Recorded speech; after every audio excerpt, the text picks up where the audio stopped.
Welcome to part 1 of our 3-part series, Pandemics, the Key to Prevention. On today's episode, we'll examine the current global coronavirus pandemic and learn more about the root cause of this dangerous and fast-moving disease. In late December 2019, news of a strange new virus emerging in southern China began to surface. The virus, as it was reported, was highly contagious. The World Health Organization named it coronavirus disease, or COVID-19. Symptoms range from a dry cough to high fever to difficulty in breathing. For many, the infection was mild, but for others, especially the elderly and those with underlying health conditions, the virus was potentially fatal.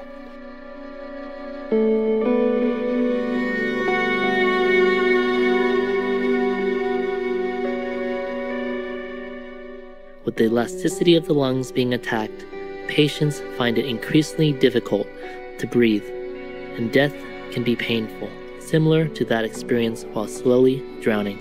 COVID-19 proved to be extremely contagious and spread like wildfire through China's massive population. The government took swift action, and other countries watched in dismay as China locked down entire cities in an effort to curb its spread. Millions of people were quarantined in their homes, allowed to leave only for food or medical supplies. Within days, new emergency hospitals were built. But despite these far-reaching efforts, it was already too late. Thousands of people from all around the world had visited China for Lunar New Year. As they returned home, other nations began reporting cases, and within 2 months, COVID-19 has spread around the globe. On March 11, 2020, Dr. Tedros Adhanom Ghebreyesus, the Director General of the World Health Organization, declared the virus to be a global pandemic, stating, "In the past 2 weeks, the number of cases of COVID-19 outside China has increased 13-fold, and the number of affected countries has tripled. In the days and weeks ahead, we expect to see the number of cases, the number of deaths, and the number of affected countries climb even higher. We are deeply concerned both by the alarming levels of spread and the severity. We have therefore made the assessment that COVID-19 can be characterized as a global pandemic." By early April 2020, COVID-19 has swept through 205 countries and territories, with 1.4 million confirmed cases and almost 75,000 deaths. The pandemic put much of the world on pause. Billions of people were self-quarantined for an indefinite period. Borders were closed, flights canceled. Schools, including those of New York City, the largest public school system in the world, were closed.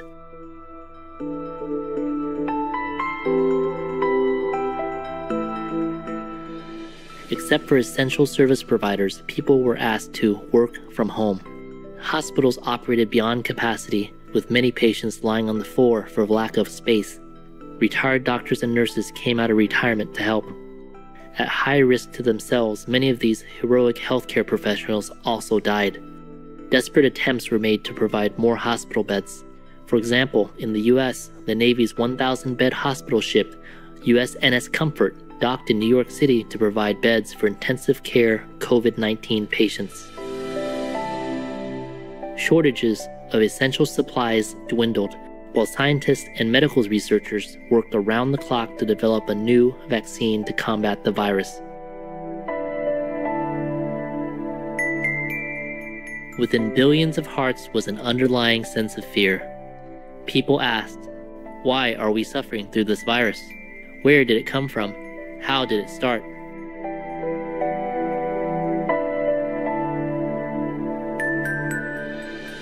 When we return, we'll continue with our exploration of the coronavirus pandemic. We'll be back after this message. Please stay tuned to Supreme Master Television.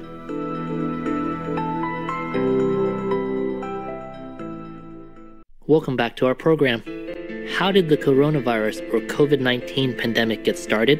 What was its root cause? According to medical research, COVID-19 is a zoonotic disease, an infectious disease transmitted from animals to humans. It was traced to a so-called wet market in Wuhan, China. In this market, Many different species of live sea and land animals were confined in cages or tubs of water stacked one on top of another, waiting to be slaughtered for human consumption. It is suspected that the COVID-19 virus originated in bats, was then transferred to pangolins or scaly anteaters, and finally to humans. While this scenario might sound random and highly unusual, it is, in fact, frighteningly common. Scientists have demonstrated that every pandemic the world has ever experienced over the past 100 years has originated from animals.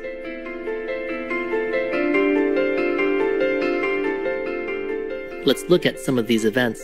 One of the most devastating pandemics in history was the influenza outbreak of 1918. Researchers concluded that the virus responsible for the pandemic was avian-based. It is believed to have started in the Western world, when an infected chicken, duck, or turkey was consumed by a human. This viral influenza was first discovered in the spring of 1918 and quickly spread among military personnel. Its symptoms included a high fever and feeling of malaise. During the spring of 1918, the flu was mild. Most people suffered only minor discomfort. Few died, and after a couple of months, the virus appeared to be over. However, in the fall of 1918, the influenza returned, this time with a vengeance. The virus had mutated, and the new strain was not only highly contagious, but also extremely deadly. Those most vulnerable were the very young and the elderly, but surprisingly, so were those in the prime of life, young adults 25 to 35 years old. And death from the disease was excruciating. Those infected suddenly developed blistering fevers, nasal hemorrhaging, and pneumonia. They died by drowning in their own fluid-filled lungs. This pandemic decimated the world, affecting more than 500 million people, or 1/3 of the Earth's population, and worldwide, from 50 to 100 million people died.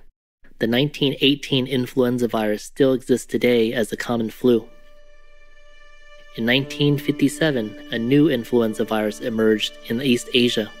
Termed the Asian flu, or H2N2, this new virus was also avian-based. First reported in February 1957 in Singapore, it swept around the globe over the next year. By the end of 1958, it had claimed the lives of 1.1 million people. Then, in 1968, the next lethal influenza virus surfaced. First detected in Hong Kong, this new virus became known as the Hong Kong flu, or H3N2.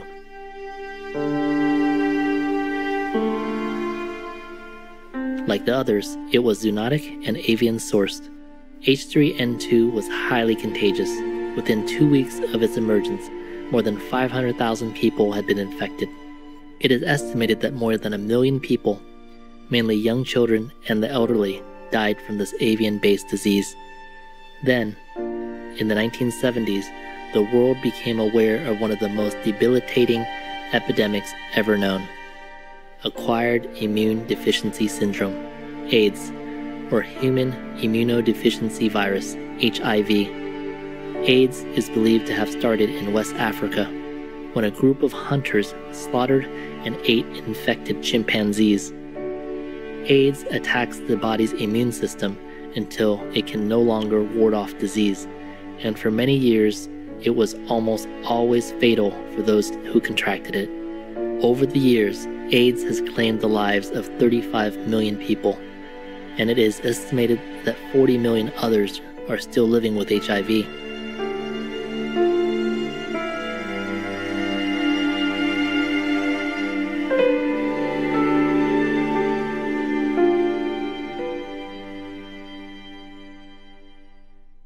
The next new deadly disease to surface was the Ebola virus, which was first discovered in 1976 in Sudan and the Democratic Republic of Congo, but this outbreak was thankfully brief. Then, in January 1996 in North Gabon, some villagers killed, skinned, and ate a chimpanzee. Within days, 21 of the 37 people involved were dead. Scientists have determined that the Ebola virus can be transferred to chimpanzees from infected fruit bats. Although Ebola is not highly contagious, it is extremely lethal. killing up to 90% of the people it infects. Ebola reoccurred once again in 2014 in West Africa and continued for 2 years with 28,600 reported cases and 11,325 deaths.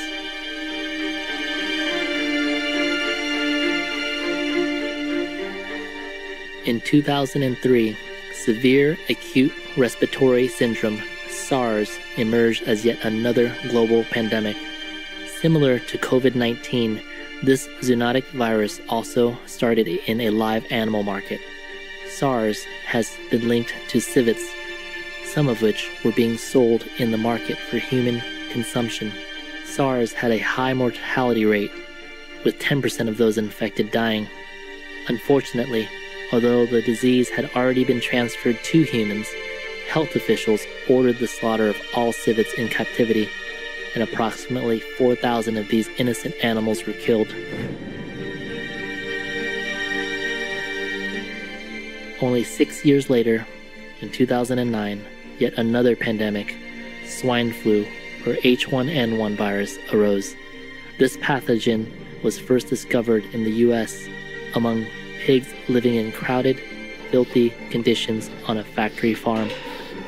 It was transferred to humans either through close contact or through consumption of infected pork. Over the next year, a possible 1.4 billion people were infected, and as many as 575,000 died, 80% of whom were under the age of 65. Unfortunately, in an attempt to prevent the spread of swine flu, countless pigs were also put to death. Millions of pigs were simply dumped into mass graves and buried alive. In 2012, another zoonotic virus called Middle East Respiratory Syndrome, MERS, was discovered in Saudi Arabia. This virus was first transferred from dromedary camels to humans, possibly through the drinking of raw camel milk or the consumption of camel meat. MERS is highly lethal, and approximately 35% of those infected die.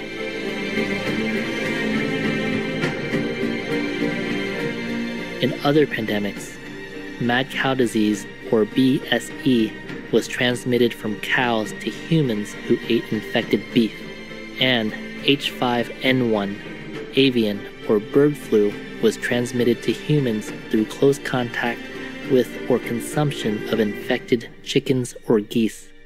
All of these diseases, all of these deaths, all of this suffering, why are they happening again and again? And what of the future? The following is a summary of the epidemics and pandemics discussed today, the year each began and the number of deaths caused. Spanish flu 1918, 50 to 100 million deaths. H2N2 1957, 1.1 million deaths. H3N2 1968, 1 million plus deaths. HIV or AIDS, mid to late 1970s to date, 35 million deaths. Variant Creutzfeldt-Jakob disease from mad cow disease or BSE, 1995, 178 deaths. Avian flu or H5N1, 2003, 455 deaths. SARS, 2003, 774 deaths. Swine flu or H1N1, 2009, 575,000 deaths. MERS, 2012, 858 deaths. Ebola 2014 to 2016, 11,325 deaths. COVID-19 2019 to date, 312,000 deaths.